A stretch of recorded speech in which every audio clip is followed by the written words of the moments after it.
നാളെ പ്രവാചകന്റെ കയ്യിൽ പിടിച്ച് ജന്നാത്തുൽ ഫിർദൗസിൽ ഒരുമിച്ച് കൂടാ.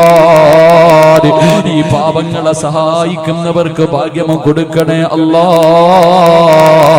ഈ സദഖ അതിനൊരു സബബാക്കണേ റബ്ബേ.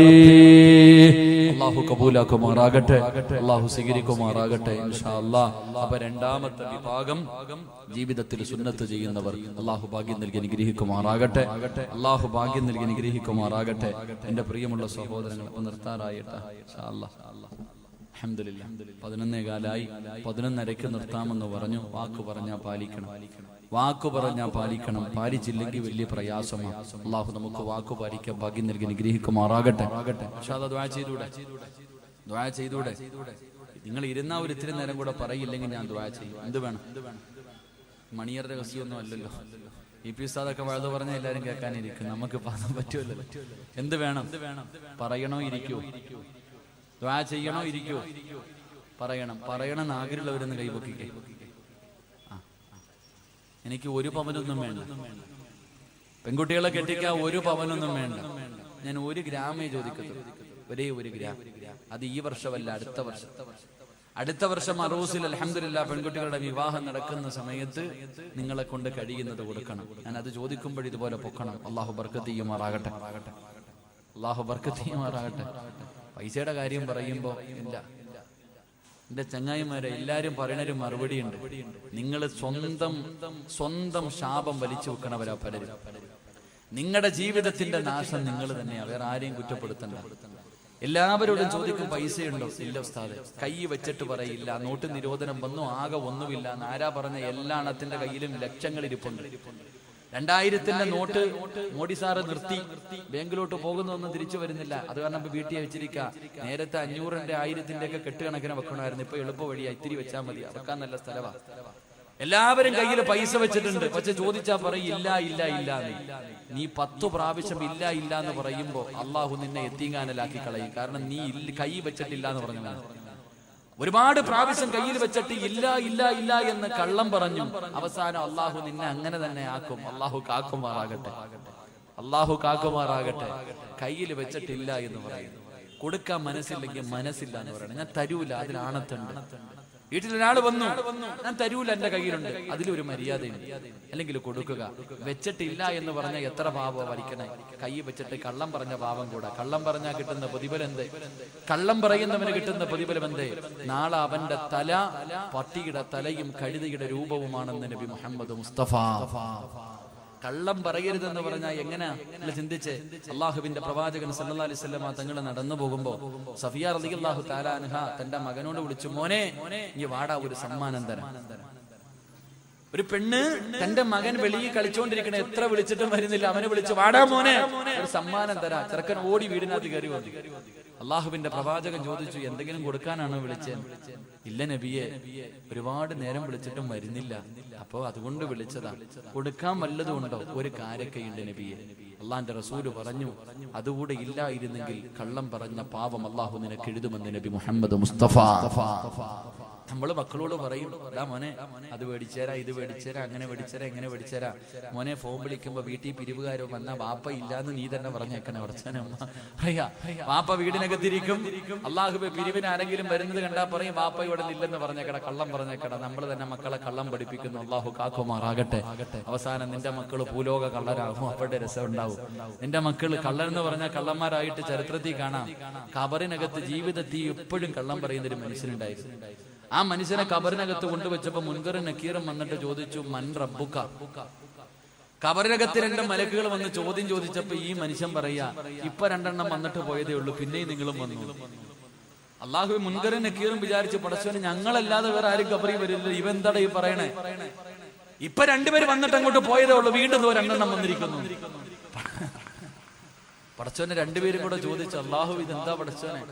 അപ്പൊ പറഞ്ഞ മറുപടി, നാവെടുത്ത കള്ളവേ പറയത്തുള്ളൂ, ചുമ്മാതെ പറഞ്ഞതാണ്. അള്ളാഹു നമ്മളെ കാക്കുമാറാകട്ടെ. ഇങ്ങനെ ബസ്സിൽ കയറുമ്പോ ടിക്കറ്റ് എടുക്കാൻ വന്ന് ചോദിക്കും, ടിക്കറ്റ് ഇല്ല, 1 മതി. കുട്ടി, അള്ളാഹു അവന് 2.5 വയസ്സായി. പെണ്ണ് കെട്ടാറായി സ്കൂളിൽ പഠിക്കുന്ന മക്കള്. പടച്ചോനെ, ഞാൻ ഇങ്ങനെ യാത്ര ചെയ്യുമ്പോ എനിക്ക് അത്ഭുതം തോന്നി. ടിക്കറ്റ് എടുക്കുന്ന ആള് വന്നിട്ട് ചോദിച്ചു, കുട്ടി ഇല്ല, കുഞ്ഞിന് വയസ്സായില്ല. അപ്പൊ അവൻ അയാൾ ചോദിച്ചു, മോനെ നിനക്ക് എത്രാം ക്ലാസ്സിലാണ് പഠിക്കണേ? ഞാൻ 4ാം ക്ലാസ് ക്ലാസ്സിലാണ് പഠിക്കുന്നത്, കുറച്ചേരം കഴിഞ്ഞില്ലേ. ഇതാ നമ്മുടെ അവസ്ഥ. അള്ളാഹു നമ്മളെ കാക്കുമാറാകട്ടെ. അള്ളാഹു നമ്മുടെ മക്കളെ സ്വാലിഹീങ്ങളിൽ പെടുത്തുമാറാകട്ടെ. ഇൻഷാ അല്ലാഹ് ഒരു കാര്യം കൂടെ പറയാം. അല്ലാഹുവിന്റെ പ്രവാചകൻ സല്ലല്ലാഹു അലൈഹി വസല്ലമ തങ്ങൾ പറയുകയാണ്, എന്റെ പ്രിയമുള്ള ചെറുപ്പക്കാരാ, എന്റെ പ്രിയപ്പെട്ട പെങ്ങളെ, അല്ലാഹുവിന്റെ പ്രവാചകൻ സല്ലല്ലാഹു അലൈഹി വസല്ലമ തങ്ങൾ പറയുകയാ, ജന്നാത്തുൽ ഫിർദൗസ് എന്ന സ്വർഗ്ഗം വേണോ? ജന്നാത്തുൽ ഫിർദൗസ് എന്ന സ്വർഗ്ഗം വേണോ? അല്ലാഹുവിന്റെ പ്രവാചകൻ പറയുന്നു, സഹാബാ ദൂറഹമിൻ ഗഫൂർ. അല്ലാഹുവിന്റെ പ്രവാചകൻ പറയുന്ന മൂന്നാമത്തെ വിഭാഗം ഏതെന്നറിയുവോ? അത് കുടുംബ ബന്ധം ചേർക്കുന്നവരാ. തന്റെ ഉപ്പാനെയും ഉമ്മാനെയും സ്നേഹിക്കുന്ന മക്കളാ, മാതാപിതാക്കളെ സ്നേഹിക്കുന്ന മക്കളാണ്, അവരെ ബഹുമാനിക്കുന്ന മക്കളാണ്, അവരെ ആദരിക്കുന്ന മക്കളാണ്, അവർക്ക് നൽകേണ്ട പരിഗണന നൽകുന്ന മക്കളാണെന്ന് അല്ലാഹുവിന്റെ റസൂല് പഠിപ്പിക്കുമ്പോ, എന്റെ പ്രിയമുള്ളവരെ, മാതാപിതാക്കളോട് സ്നേഹമുള്ള എത്ര മക്കളാ ഉള്ളത്? ഉമ്മാനെ ചീത്ത വിളിക്കുന്ന മക്കളുണ്ടല്ലോ, ഉമ്മാനെ തല്ലുന്ന മക്കളുണ്ടല്ലോ, കിളവി നീ മിണ്ടരുതെന്ന് പറയുന്ന മക്കളുണ്ടല്ലോ, സ്വന്തം ഉമ്മാനെ ഭീഷണിപ്പെടുത്തുന്ന മക്കളുണ്ടല്ലോ, സ്വന്തം ഉമ്മയോടും വാപ്പയോടും നിസാര കാര്യത്തിന്റെ പേരിൽ പിണങ്ങി നടക്കുന്ന ചെറുപ്പക്കാരാ, എങ്ങനെ കഴിയുന്നു മോനെ? എങ്ങനെ കഴിയുന്നു മോനെ? നിന്നെ ഗർഭം ചുമന്ന, നിന്നെ മരണവേദനയുടെ വേദനയും നൊന്ത് പ്രസവിച്ച ഉമ്മാനെ വേദനിപ്പിക്കാ, സ്വന്തം ഉമ്മയോട് പിണങ്ങിയിട്ട് ഒരു രാത്രി ഉറങ്ങാൻ എങ്ങനെ കഴിയുന്നടാ?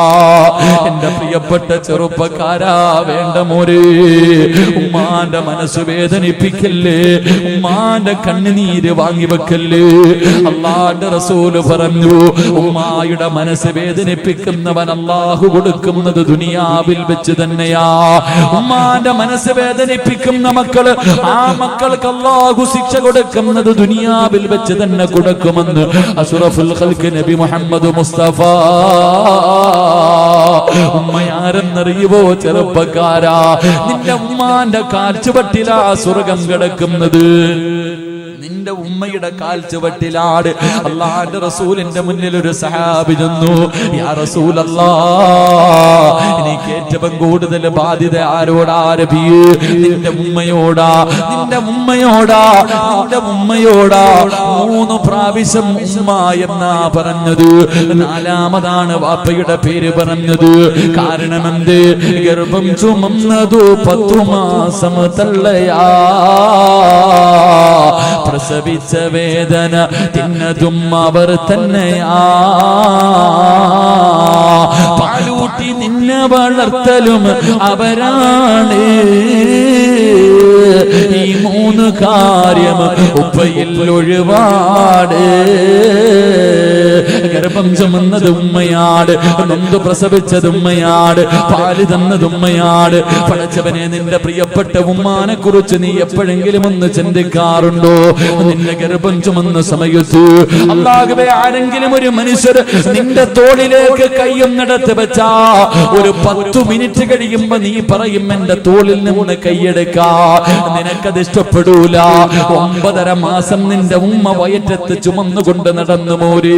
ഒന്ന് നല്ല ഭക്ഷണം കഴിക്കാൻ എല്ലാവരും കല്യാണത്തിന് പോകും, ഉമ്മയ്ക്ക് പോകാൻ കഴിയുന്നില്ല. ഉമ്മയ്ക്ക് വയറ് നിറച്ച് ഭക്ഷണം കഴിക്കാൻ കഴിയുന്നില്ല. ഒന്ന് നല്ലതുപോലെ നടക്കാൻ കഴിയുന്നില്ല. ഒന്ന് തിരിഞ്ഞു മറിഞ്ഞ് കിടക്കാൻ കഴിയുന്നില്ല. കാരണം ഉമ്മാന്റെ വയറ്റിൽ നീ കടന്നത് കൊണ്ടാ പൊന്നുപോര്. എന്നിട്ട് നിന്നെ പ്രസവിച്ച അപ്പ എത്തല്ലാ വേദന സഹിച്ചു പോര്. നിന്റെ ഉമ്മ എത്ര കരഞ്ഞിട്ടുണ്ടാകും. പ്രസവിക്കുന്ന സമയത്ത് നിന്റെ ഉമ്മ എത്ര വിളിച്ചു കൂവിയിട്ടുണ്ടാകും. ചെറുപ്പക്കാരാ, ആ മരണവേദന സഹിച്ചത് നിന്റെ ഉമ്മയാ മോനെ. പട്ടിണിയാണെങ്കിലും എഴുന്നേക്കാൻ വയ്യാതെ കിടക്കുമ്പോഴും നീ ഒന്ന് കരഞ്ഞാൽ ഓടി വന്ന് കോരിയെടുത്തത് നിന്റെ ഉമ്മയാ മോനെ. നിന്റെ മൂത്രവും കാഷ്ടവും എല്ലാം വാരിയതവരല്ലേ. ഇന്ന് നീ കൊട്ടാരം പോലെ ഒരു വീട് വെച്ചപ്പോ നിന്റെ ഉമ്മ അതിനകത്തൊന്ന് കാർക്കിച്ച് തുപ്പിയാ നിനക്ക് കഴിയില്ലല്ലോ. നിനക്ക് പണം കിട്ടിയപ്പോ, നിനക്കൊരു നല്ല പെണ്ണിനെ കിട്ടിയപ്പോ, ആ ഉമ്മയുടെ ദുആ കൊണ്ട് റബ്ബ് നിനക്കൊരു അനുഗ്രഹം തന്നപ്പോ നിന്റെ ഉമ്മ നിനക്ക് അധികം പറ്റായല്ലോടാ മനുഷ്യ. എങ്ങനെ കഴിയുന്നടാ? അല്ലാഹുവിന്റെ റസൂല് പറഞ്ഞു, ഉമ്മയുടെ മനസ്സ് വേദനിപ്പിക്കരുത്, ഉമ്മയുടെ മനസ്സ് വേദനിപ്പിക്കരുത്. വാപ്പയ്ക്ക് പ്രതിഫലമില്ലെന്നല്ല, ഉമ്മയുടെ കാൽച്ചുവട്ടിലാ സ്വർഗം, ഉമ്മാന്റെ കാൽച്ചുവട്ടിലാ സ്വർഗം. വാപ്പയുടെ മഹത്വം എന്തെന്നറിയോ? സ്വർഗത്തിലെ മധ്യത്തിലെ സ്വർഗത്തിന്റെ നടുക്കത്തെ കവാടം വാപ്പയാണെന്ന് നബി മുഹമ്മദ് മുസ്തഫ. സ്വർഗത്തിന്റെ കവാടത്തില് മധ്യഭാഗത്തെ വാതിലുണ്ടല്ലോ, മോനെ അതാണടാ വാപ്പ, മോനെ അതാണടാ വാപ്പ. വാപ്പയുടെ മനസ്സ് വേദനിപ്പിച്ചാലും നിനക്ക് രക്ഷപ്പെടാൻ കഴിയൂല.